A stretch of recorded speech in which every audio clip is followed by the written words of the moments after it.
اعوذ باللہ من الشیطان الرجیم بسم اللہ الرحمن الرحیم اللہم کل ولیک الحجۃ ابن الحسن صلواتک علیہ وعلی آبائہ فی هذه الساعة وفی كل ساعة ولیا وحافظا وقائدا وناصرا ودلیلا وعینا حتى تسکنہ ارضک طوعا وتمتعہ فیہا طویلا اللہم صل علی محمد وآل محمد وعجل فرجہم۔ سیرت حضرت زہرا سلام اللہ علیہا کے دوسرے مرحلے میں، دوسرے سٹیج پہ ہم بات کر رہے ہیں، یعنی حضرت زہرا سلام اللہ علیہا کی فیملی لائف آفٹر میرج۔ اس سے پہلے کہ ہم شروع کریں، ہم ایک بار پھر حضرت زہرا سلام اللہ علیہا سے اجازت لیں گے کہ ہم اس ڈسکشن میں وارد ہوں اور کامیابی کے ساتھ اس کو اختتام کریں۔ اب بہت ساری ہم نے ابھی تک ڈسکشنز کی ہیں، ممکن ہے آپ بھی تعجب کر رہے ہوں کہ اتنی ڈیٹیلز حضرت زہرا سلام اللہ علیہا کی زندگی مبارک کے حوالے سے موجود ہیں۔ تو ظاہر ایسے ہی ہیں بالکل، کیونکہ یہ سب کچھ آپ دیکھیں، جتنے بھی میں نے مطالب آپ کی خدمت میں ان 13 سیشنز میں پیش کیے ہیں، یہ سب آیات اور خصوصاً روایات سے ہیں، خصوصاً روایات۔ اتنی احادیث موجود ہیں ہماری کتاب میں، بحار الانوار کے اندر، اصول کافی کے اندر اور دیگر احادیث کی کتابوں میں، کہ بے شمار احادیث موجود ہیں کہ بہت سارے لیسنز، دروس اور سیکھنے کی چیزیں ہمیں ان احادیث سے ملتی ہیں۔ علماء نے کام کیا ہے۔ ظاہر سی بات ہے، ایک پرابلم جو ہمارے ساتھ ہے وہ یہ ہے کہ ہم لوگ علماء کو نہیں پہچانتے، ہم لوگ مجتہدین کو نہیں پہچانتے۔ کچھ انگشت شمار اور 2 یا 3 نام سنے ہوئے کہ یہ شیعہ کے بڑے علماء ہیں، جیسے آیت اللہ سیستانی ہیں حفظہ اللہ، آیت اللہ مکارم شیرازی ہیں حفظہ اللہ، اور اسی طرح آیت اللہ بہجت ہیں رحمۃ اللہ علیہ، اور ایسے بس چھوٹے چھوٹے، مطلب اتنے نام سنے ہوئے ہم نے۔ جبکہ آیا شیعہ کے علماء فقط یہی ہیں جنہوں نے کام کیا ہے دین اسلام کی تبلیغ اور اس کو فروغ دینے کے لیے؟ نہیں، بہت سارے علماء ہیں، بہت سارے علماء ہیں۔ ممکن ہے خدا نخواستہ خدا ہم سے قیامت کے دن نہ پوچھے کہ آپ کے پاس تو انٹرنیٹ تھا، ٹیکنالوجی تھی، اتنا ٹائم آپ نے انسٹاگرام پہ آپ نے لگا لیا، لیکن ان علماء، ان کے لیکچرز، ان کی کتابیں کیوں نہیں پڑھی؟ صحیح؟ تو ہم خیال کریں، اس حوالے سے سوچیں، دقت کریں۔ ایسا نہ ہو کہ ایسے علماء جو اس وقت زندہ ہیں وہ دنیا سے چلے جائیں، کہ 2020 میں تو اسپیشلی یہ ہو رہا ہے، اب تو 2020 بھی ختم ہو چکا ہے، کتنے علماء چلے گئے اس سال میں۔ خصوصاً 2 دن پہلے آیت اللہ مصباح یزدی رحمۃ اللہ علیہ، کہ جو ایک بہت بڑے فلاسفر، اسلامک فلاسفر تھے، مجتہد تھے، لیکن کیا میں اور آپ ان سے آشنا ہیں؟ کیا میں نے اور آپ نے کبھی سوچا کہ چلو اب تو ان کی رحلت ہو گئی، اب تو کچھ کروں میں، اب تو میں ان کے لیکچر سن لوں، اب تو میں ان کی کتابیں پڑھ لوں؟ زبان نہیں آتی، فارسی نہیں آتی، فارسی سیکھ لوں میں، اس میں کیا بڑی رکاوٹ ہے؟ لہٰذا ہم قدردان ہو خدا نے نائبان عام، دیکھیں کہ جتنے بھی علماء ہیں سب امام زمانہ علیہ السلام کے نائبین ہیں، ریپرزنٹیٹیوز ہیں اس زمین کے اوپر۔ جب یہ علماء رحلت کرتے ہیں تو امام زمانہ علیہ السلام غمگین ہوتے ہیں۔ اب ہمیں تو معلوم ہی نہیں، ہم تو پاکستان میں بیٹھے ہوئے ہیں، ہندوستان میں بیٹھے ہوئے ہیں، افریقہ میں بیٹھے ہوئے ہیں، اب فلاں عالم چلا گیا، امام زمانہ غمگین ہوں گے؟ جی ہاں، غمگین ہوتے ہیں امام، کیونکہ یہ امام کے نائب تھے، یہ نائبین عام، جنرل ریپرزنٹیٹیوز، جتنے بھی فقہاء ہیں اور جتنے بھی علماء ہیں، مجتہدین ہیں، یہ سب امام کے نائب ہیں اس زمین کے اوپر، کہ جن کی برکات سے میں اور آپ بہرہ مند ہوتے ہیں، ہمیں معلوم بھی نہیں ہے۔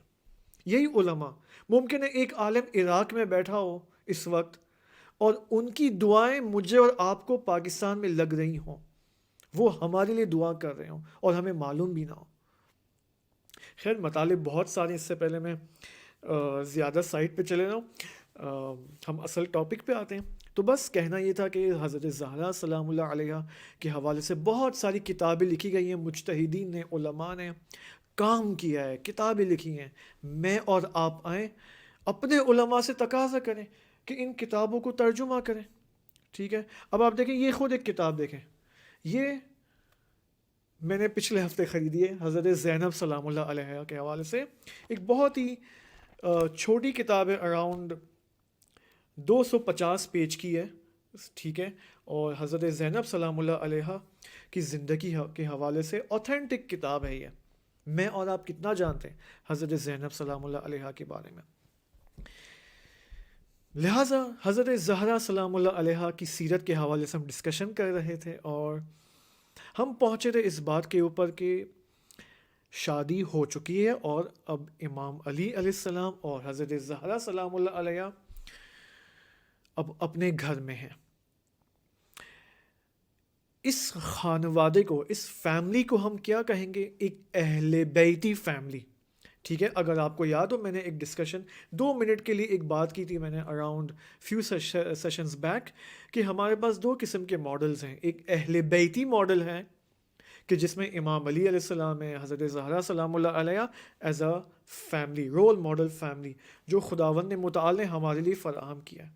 اور ایک رول ماڈل کیا ہے فیملی کا جو آج کل بہت رائج ہے، ہمارے بچے اس کو فالو کر رہے ہیں، وہ ہے سیلیبریٹی رول ماڈل. ٹھیک ہے.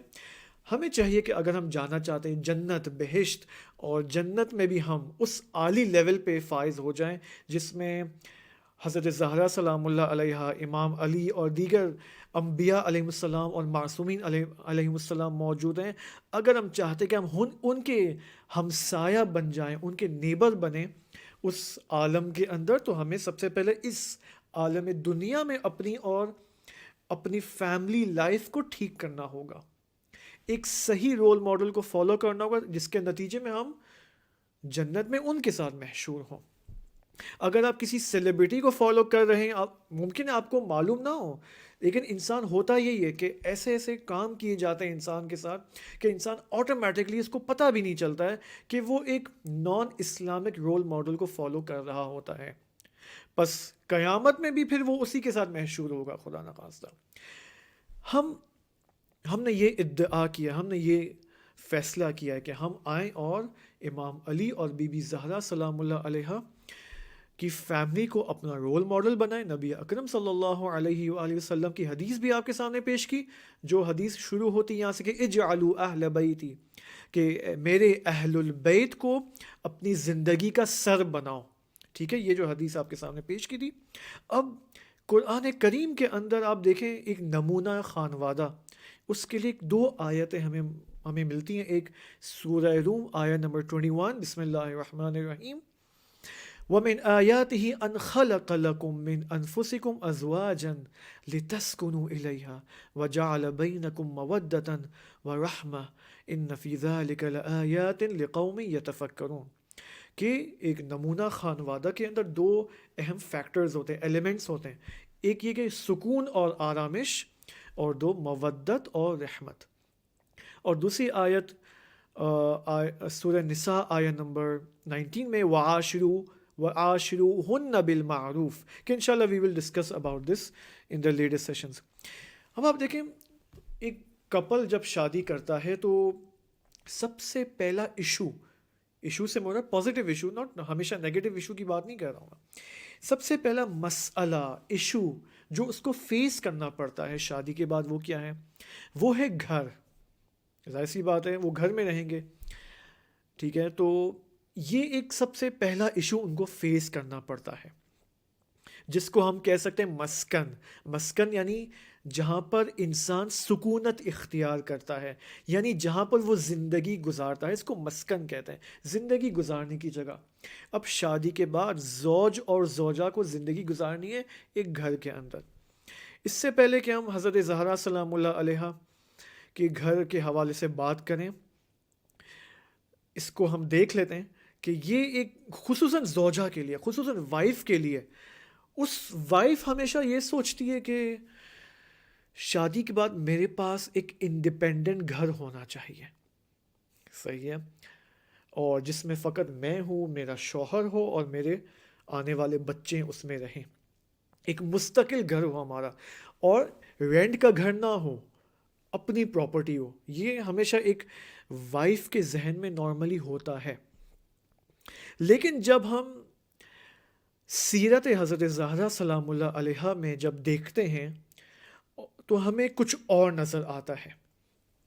امیر المؤمنین امام علی علیہ السلام اور حضرت زہرا سلام اللہ علیہا کے اصلاً ان کے تھاٹ پروسیس میں، ان کے مائنڈ میں یہ بات نہیں تھی کہ ہمارے پاس ایک مستقل انڈیپینڈنٹ گھر ہونا چاہیے، اب جس کی ملکیت ہمارے پاس ہو، یعنی اپنی اونرشپ ہو، اپنی پراپرٹی ہو، رینٹ میں رہنا نہ پڑے، رینٹ والے گھر میں.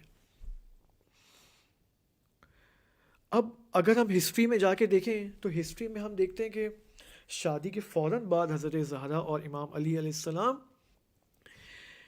ایک کمرے میں زندگی گزارتے ہیں کہ رسول خدا صلی اللہ علیہ وآلہ وسلم کے ایک صحابی جو کہ انصار میں سے تھے، انہوں نے یہ کمرہ حضرت زہرا اور امام علی کو ان کے اختیار میں دیا تھا. اس کے بعد کچھ مدت بعد پھر امام علی اور حضرت زہرا سلام اللہ علیہ ایک دوسرے گھر میں شفٹ ہو جاتے ہیں، منتقل ہوتے ہیں، جہاں پر جس لوکیشن کا نام ہے بن نجار، اس لوکیشن کا نام تھا. اور وہ ایسا گھر تھا جو کہ نبی اکرم صلی اللہ علیہ وآلہ وسلم کے گھر کے نزدیک تھا. اب یہاں بھی کچھ مدت گزاری، اس کے بعد پھر ایک حجرے میں منتقل ہوتے ہیں. ایک کمرہ، ایک حجرے سے مراد ایک چھوٹا کمرہ نہیں ہے، ٹھیک ہے، یعنی ایک ایسا گھر میں وہ منتقل ہو جاتے پرماننٹلی، ہمیشہ کے لیے. اب اس گھر کی کچھ خصوصیات ہیں. اس گھر کی سب سے اہم خصوصیت یہ ہے کہ یہ گھر نبی اکرم صلی اللہ علیہ وآلہ وسلم کے حجرے کے بالکل ساتھ ساتھ تھا. یہ بالکل نیکسٹ. یہ گھر کوئی اسپیشیس گھر نہیں تھا. ایک ایسا گھر تھا کہ جو اس زمانے کے قالین سے کورڈ تھا. لیکن جو تاریخ میں اس گھر کے کیریکٹرسٹکس ہمیں نظر آتے ہیں تاریخی کتابوں میں، وہ یہ ذکر کرتے ہیں ہسٹورینز کے اس گھر کی جو سیلنگ تھی، چھت، یہ خرما اور کھجور کی لیوز کے ساتھ، اور اسی طرح جو چٹائی ہوتی ہے جو نارملی معروف ہے ہمارا چٹائی جس کو کہتے ہیں، چٹائی کے ساتھ اس پورے گھر کو کور کیا ہوا تھا، اس کے چھت کو. اور باقی پھر ہسٹورینز یہ فرماتے کہ چھت اور زمین اس کے درمیان فاصلہ اتنا کم تھا کہ آسانی سے کوئی بھی اپنا ہاتھ جو ہے نا چھت کو، سیلنگ کو ٹچ کر سکتا تھا. ایسا گھر تھا حضرت زہرا اور امام علی علیہ السلام کا. البتہ جو نبی اکرم کی جو ازواج تھیں ان کے بھی گھر ایسے ہی تھے، اتنے اسپیشیس نہیں تھے، سادہ گھر تھا. اب یہ اس کو ہم سادہ تو کہتے ہیں، لیکن خدا کی ڈکشنری میں اس کو سادہ نہیں کہا جاتا. خدا کی ڈکشنری میں اگر آپ پوچھنا چاہیں کہ خدا اس گھر کو کیا کہتا ہے تو آپ دیکھیں قرآن مجید کے اندر یہ آیت ہے، بسم اللہ الرحمن الرحیم، فی بیوت اذن اللہ ان ترفع ویذکر فیہا اسمہ یسبح لہ فیہا بالغدو والآصال. یہ آیت ایسی آیت ہے کہ جو حضرت زہرا سلام اللہ علیہ کے گھر اور دیگر ازواج نبی کے گھروں کے لیے یہ آیت نازل ہوئی تھی. لیکن خود اہل سنت کے ہسٹورینز یہ بتاتے ہیں کہ اس آیت کے اندر سب سے بہترین گھر امام علی اور حضرت زہرا سلام اللہ علیہ کے گھر کو کہا گیا ہے. اب ہمارے نزدیک تو یہ سادہ گھر تھا جس میں چٹائی کے ذریعے اس کو کورڈ کیا ہوا تھا اور زیادہ اسپیشیس نہیں تھا. اب اسپیشیس ہمارے ذہن میں کیا ہے، اتنا ایک بہت بڑا ہال ہو، 3 کمرے ہوں اور ہر کمرے کے اندر اٹیچ واش روم ہو، اینڈ سب کچھ A C, central A C who without چل، جس کو چلر کہتے ہیں ہمارے نزدیک، اور ٹائلڈ ہوا ہو. یہ سب اسپیشیس گھر ہے ہمارے نزدیک. لیکن خدا کے نزدیک اسپیشیس گھر کا معیار اور کرائٹیریا یہ نہیں ہے. خدا کی ڈکشنری میں کچھ اور کرائٹیریا. انشاءاللہ وی ول ٹاک اباؤٹ دس. اچھا، ایک اور خصوصیت اس گھر کی کیا تھی، وہ یہ کہ یہ گھر مسجد کی طرف جو ہے وہ اوپن ہوتا تھا. یعنی اس گھر کا اگلا دروازہ، اگلا ڈور انسان کھولے تو وہ مسجد کی طرف باز ہوتا تھا، اوپن ہوتا تھا. اور البتہ جو دیگر اصحاب نبی تھے صلی اللہ علیہ وآلہ وسلم، ان کے بھی گھر مسجد کی طرف اوپن ہوتے تھے، کھلتے تھے. لیکن یہاں پر ایک حکم آتا ہے، نبی اکرم صلی اللہ علیہ وآلہ وسلم حکم دیتے تمام اصحاب کو کہ آپ تمام اصحاب جن جن کے گھر جو ہے وہ اس مسجد کی طرف کھل رہے ہیں، وہ سب اپنا دروازہ ہمیشہ کے لیے بند کر دیں. صرف ایک گھر کا دروازہ جو ہے وہ کھل سکتا ہے، وہ ہے حضرت زہرا کے گھر کا دروازہ. بعد میں اصحاب نے پوچھا کہ اے نبی، ایسا کیوں آپ حکم دے رہے ہیں؟ تو نبی اکرم صلی اللہ علیہ وآلہ وسلم نے فرمایا کہ یہ میرا حکم نہیں ہے، بلکہ خدا کا فرمان ہے، خدا کا دستور ہے. وَسَدَّ الْأَبْوَابَ إِلَّا بَابَهُ فِي الْمَسْجِدِ. دیکھیں اس گھر کی کیا خصوصیات تھیں. اب یہاں پر ایک پوائنٹ سیرت کے حوالے سے، تربیت کے حوالے سے میں کہنا چاہوں گا، وہ یہ کہ اگر ایک ایسی کمیونٹی ہے جس میں شادی کے بعد ایک وائف کی یہ مینٹیلٹی ہوتی ہے کہ ہمارا ایک اپنا گھر ہونا چاہیے، اپنی اونرشپ میں ہونا چاہیے اور رینٹ کے گھروں میں نہیں رہنا چاہیے، تو ان وائفس کو، ان خواتین کو یہ کہنا چاہیے کہ دیکھیں اصلاً شروع میں in the start of the marriage life اصلاً ضرورت نہیں ہے اس چیز کے لیے کہ آپ اپنے شوہر سے تقاضا کریں کہ ہمارے پاس ایک اپنا گھر ہونا چاہیے. صحیح ہے، اگر ہم حضرت زہرا سلام اللہ علیہ کو دیکھیں تو انہوں نے کوئی ایسا تقاضا نہیں کیا امام علی سے. جب ہم حضرت زہرا کی سیرت ایز اے ہاؤس وائف دیکھیں گے تو آپ حیران ہو جائیں گے. اس کو انشاءاللہ ڈسکس کریں گے آفٹر 4 to 5 سیشنز. اس میں آپ دیکھیں گے کہ حضرت زہرا سلام اللہ علیہ نے کوئی ایسا تقاضا اپنے شوہر سے نہیں کیا کہ جو ان کی طاقت سے، جو امام علی کی طاقت سے باہر تھا. جتنی اقتصادی اینڈ اکنامیکل پاور تھی امام علی کی، اسی کے مطابق حضرت زہرا کانے تھی، کنونس تھی اپنی لائف کی نسبت. انشاءاللہ ہم اس کو دیکھیں گے. اب شادی اگر ہو گئی ہے کسی زوج اور زوجہ کی تو شروع میں ضروری نہیں ہے اس کے آپ تقاضا کریں اپنے شوہر سے کہ ہمیں ایک اپنی پراپرٹی خرید لینی چاہیے. البتہ یہاں پر بعض روایات ہمیں ایسی ملتی ہیں کہ جو موٹیویٹ کرتی ہیں ہم مسلمانوں کو، خصوصاً ان مسلمانوں کو جن کے پاس پیسہ بہت ہے، جن کو اللہ نے بہت پیسہ دیا ہے، مال و منال دیا ہے، کہ وہ دیکھیں کہ اگر ایک زوج اور زوجہ نیا کپل ہے کہ جنہوں نے ابھی ریسنٹلی شادی کی ہے، تو ان کو گھر پرووائڈ کرنے میں مدد فراہم کریں. اب میں آپ کے سامنے ایک روایت لے کے آتا ہوں امام صادق علیہ السلام کی، غور سے سنیں، بہت ہی ڈینجرس روایت ہے. دیکھیں امام صادق علیہ السلام فرماتے ہیں من کان لہ دار واحتاج مؤمنا. دیکھیں امام کیا فرما رہے ہیں کہ جس انسان کے پاس ایک ایکسٹرا گھر ہو، یہاں پر کیا لکھا ہوا ہے من کان لہ دار، جس کے پاس گھر ہو. صحیح ہے، علماء فرماتے ہیں یہاں پر گھر سے ایکسٹرا گھر ہو کہ جس کی ضرورت نہیں ہے فی الحال. بس جس کے پاس ایک ایسا گھر ہو، واحتاج مؤمنا الی ان یسکنھا، اور ایک مومن موجود ہے کہ جس کو گھر کی ضرورت ہے، فمنعہ ایہا، اور اس ثروت مند اور مال و منال والے انسان نے کہ جس کے پاس ایکسٹرا گھر ہے، اس نے منع کر دیا ہے اس مومن کو کہ نہیں میں تمہیں کوئی گھر نہیں دے سکتا، میرے پاس کوئی گھر نہیں، تم جاؤ یہاں سے.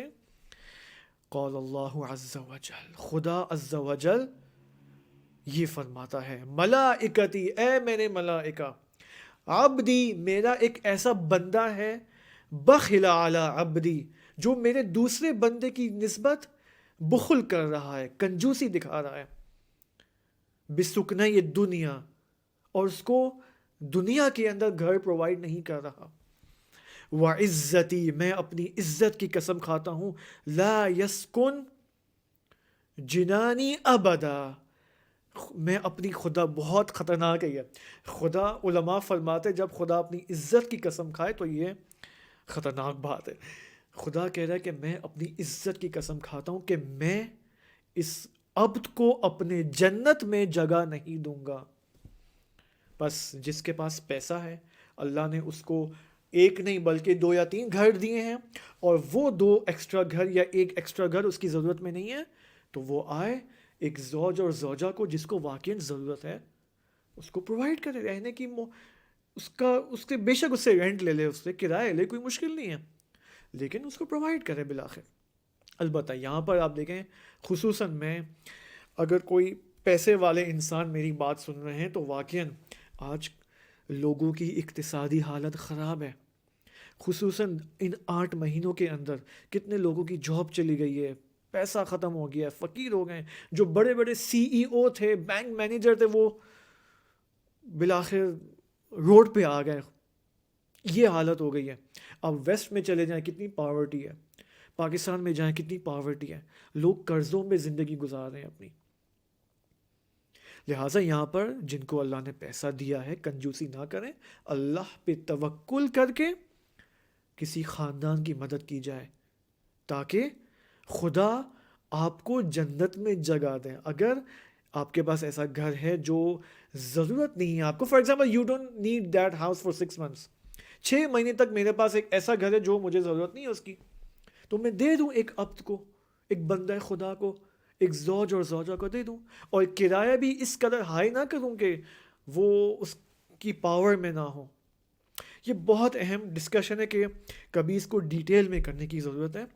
یہاں پر مومنین کو چاہیے، مسلمین کو چاہیے کہ آپس میں ہم دلی کریں، آپس میں تعامل کریں، مدد کریں ایک دوسرے کی. یہ پہلا نقطہ.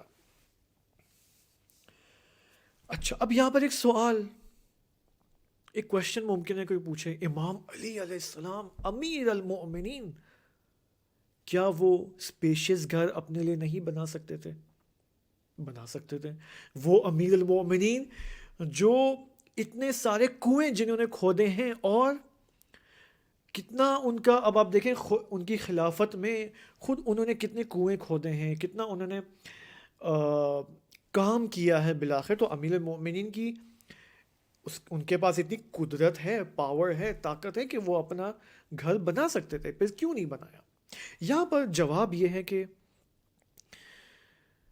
زندگی باصفا، ایک ایسی زندگی خانوادگی، ایک ایسی فیملی لائف جس کو ہم اپنی دنیاوی زبان میں تو اسپیشیس کہتے ہیں، لیکن ائمہ علیہم السلام کے نزدیک ان کی سیرت کے اندر جو انہوں نے ہمیں بھی سکھایا ہے وہ یہ ہے کہ گھر کے اندر ایک کوالٹی لائف اگر آپ کو بنانی ہے تو وہ اس جسمانی اسپیشیس گھر سے کوالٹی لائف نہیں بنتی ہے، بلکہ اگر ایک کوالٹی فیملی لائف بنانا چاہتے ہیں تو وہ ایک ایسی لائف ہے کہ جس میں سکون ہونا چاہیے، آرامش ہونا چاہیے، اور محبت اور مودت اور رحمت ہونا چاہیے. بے شک وہ گھر اسپیشیس نہ ہو، بے شک اس گھر میں جو ہے وہ انگلش ٹوائلٹس نہ ہو، 3 بیڈ روم نہ ہو، سینٹرل AC نہ ہو، بے شک ایک کمرے کا گھر ہی کیوں نہ ہو، لیکن محبت سے بھرا ہوا ہو، معنویت اینڈ اسپرچویلٹی سے بھرا ہوا ہو وہ گھر. اس کو کہتے ہیں گھر، اس کو کہتے ہیں فیملی لائف. یہ گھر جنتی گھر ہے، اس دنیا کے اندر یہ جنت کا ٹکڑا ہے یہ گھر. اب ہمارے پاس 3 قسم کی زندگیاں ہیں. We have 3 types of lifes and زندگی جو ہمیں مختلف کنٹریز میں، کمیونٹیز میں نظر آتی ہے. ایک ایسی زندگی ہے جس کو کہتے ہیں فقیرانہ زندگی. آیا فقیرانہ زندگی گزارنا ٹھیک ہے اسلام کے نزدیک؟ نہیں، نہیں. کیوں؟ حدیث میں ہے کہ کاد الفقر ان یکون کفرا، ممکن ہے کہ انسان فقیر، ایک ایسا انسان جو فقیر ہو، ممکن ہے وہ کفر کی حد تک چلے جائے، کافر ہو جائے. صحیح ہے، پیسہ نہ ہونا اچھی بات نہیں ہے. کیوں؟ کیونکہ اسلام ایک ایسا ریلیجن ہے جس کو عزیز کہا جاتا ہے. اسلام عزیز ریلیجن ہے، عزت والا ریلیجن ہے. اور عزت اور فقر، یہ ہمیشہ یہ قاعدہ ذہن میں رکھے، عزت اور فقر یہ آپس میں جمع نہیں ہو سکتے. وہ انسان عزیز نہیں ہے جو فقیر ہے. اچھا، یہ ایک زندگی فقیرانہ، یہ اسلام اس کو قبول نہیں کرتا. ایک اور زندگی ہے جس کو کہتے ہیں اشرافی زندگی. اشرافی زندگی جس کو کہتے ہیں لگژوریس لائف، ایسی لائف جو کہ نیڈ اینڈ نیسیسٹی سے زیادہ چیزیں اور وسائل موجود ہوں انسان کے گھر میں. بہت ساری چیزیں ہیں. مثلا ایک فیملی، آپ فرض کریں نا، ایک فیملی ہے جس میں فقط 4 لوگ ہیں. صوفہ کون سا لیا ہوا ہے؟ 9 سیٹر صوفہ لیا ہوا ہے. آیا یہ 9 سیٹر صوفہ 4 فیملی ممبرس کے لیے ایکسٹرا نہیں ہے؟ یوزولی ایکسٹرا ہے یہ. البتہ وہ ایک، اب یہاں پہ ایکسیپشنل کیسز ہیں، میں اس کو ڈینائی نہیں کر رہا ہوں، ٹھیک ہے. میں ایک مثال دے رہا ہوں آپ کو. ممکن ایک فیملی ہو 4، جس میں 4 فیملی ممبرز ہیں، لیکن ہر یا ایوری 2-3 ڈیز ان کے گھروں میں مہمان آتے ہیں. تو obviously they need a 9 seater صوفہ. پرابلم ہمارے ساتھ کیا ہے؟ We are consumers. ہم کنزیومرز ہیں. آج کا فیشن ہے کہ 60 انچ کا ٹی وی ہے، 52 انچ کا UHD ٹی وی آ چکا ہے، اسمارٹ ٹی وی. تو کیا جو نئی ٹیکنالوجی آئے گی آپ کو حتماً خریدنا اس کو ضروری ہے؟ It's necessary to buy that. اب دیکھیں نا، ایک کمرہ ہے نارمل، ایک چھوٹا سا کمرہ ہے، بیڈ روم ہے، ٹھیک ہے.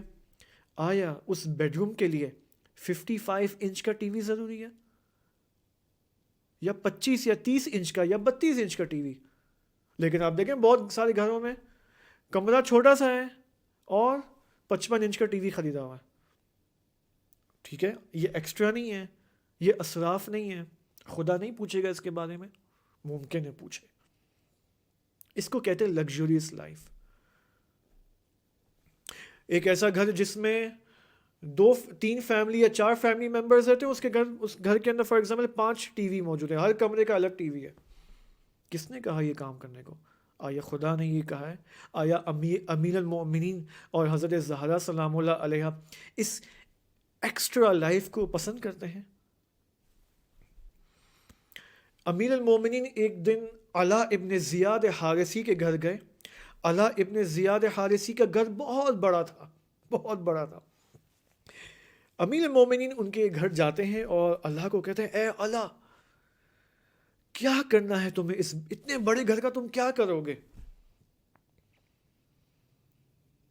البتہ یہاں پر کوئی یہ بات نہ کرے کہ نہیں نہیں، ہم تو اس گھر کو ریلیجسلی استفادہ کرتے ہیں. ہاں یہ ٹھیک ہے، اگر آپ کے پاس کوئی بہت بڑا گھر ہے، ٹھیک ہے، لیکن آپ اس کو دین کی خدمت کے لیے، لوگوں کی خدمت کے لیے استفادہ کر رہے ہیں، تو یہ انفاق فی سبیل اللہ کے لیے استفادہ کر رہے ہیں، تو یہ قابل قبول ہے اسلام کے اندر. اسلام اس کو پسند کرتا ہے.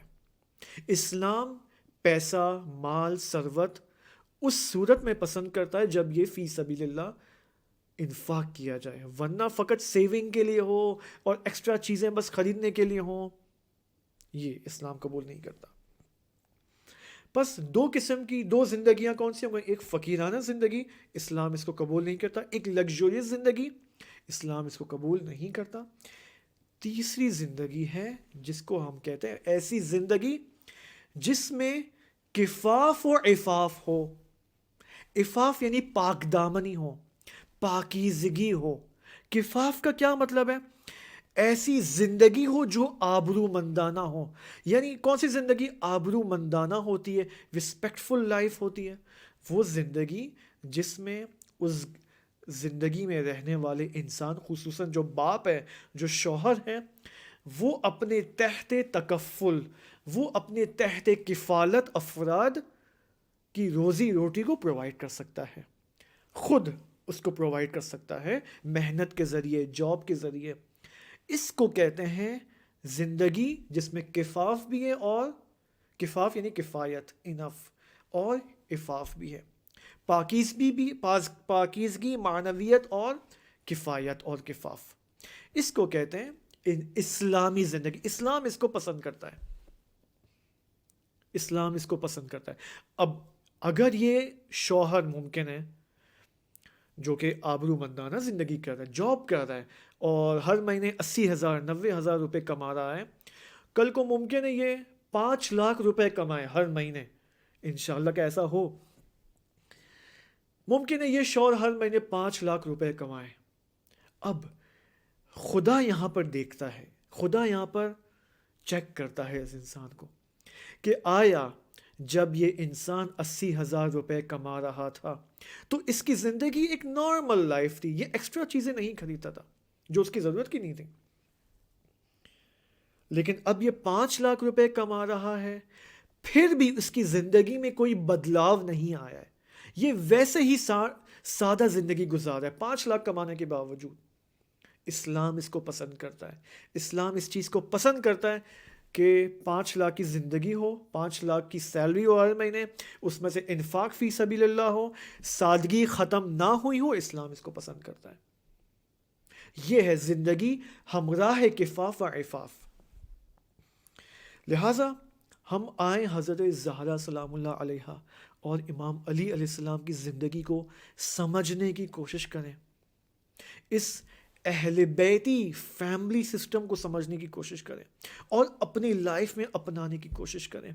انشاءاللہ ہم اس سیشن کو انشاءاللہ اب کل کنٹینیو کریں گے، اور کل ہم دیکھیں گے اس ٹاپک پہ کہ حضرت زہرا سلام اللہ علیہا اور امام علی علیہ السلام آپس میں کیسے ایک دوسرے کی رسپیکٹ کرتے تھے. بہت ہی اہم ٹاپک ہے، اور اس بارے میں اہل سنت نے کہ علماء، آپ یوٹیوب پہ چلے جائیں آپ کو ملے گا، وہ یہ کہتے ہیں کہ امیر المومنین اور حضرت زہرا کے درمیان اختلاف ہوتا تھا. آیا یہ بات صحیح ہے یا صحیح نہیں؟ انشاءاللہ we will talk about this. والسلام علیکم ورحمۃ اللہ وبرکاتہ.